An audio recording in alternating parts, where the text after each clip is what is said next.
السلام عليكم ورحمة الله وبركاته. أسعد الله أوقاتكم بكل خير.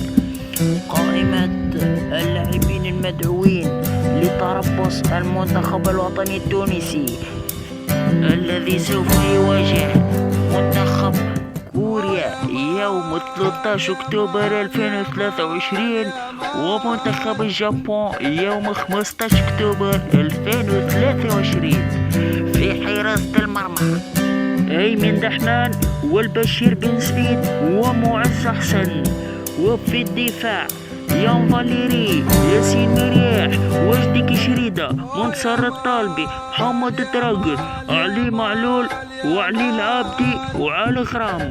وفي وسط الميدان محمد علي بن رمضان، حنب علي المجبري، حمزة رفيع، إلياس الصخيري، وانيس بن سليمان وعيسى العيدوني. وفي الهجوم يوسف المساكني، سيف الله الطيف، نعيم السليتي، عصام الجبالي، وهيثم الجويني، والياس العاشوري. كوتش جلال القادري. لا تنسوا الاشتراك في قناة أحمد فوتبول على اليوتيوب وتفعيل الجرس ليصلكم كل ما هو جديد، والشكرا.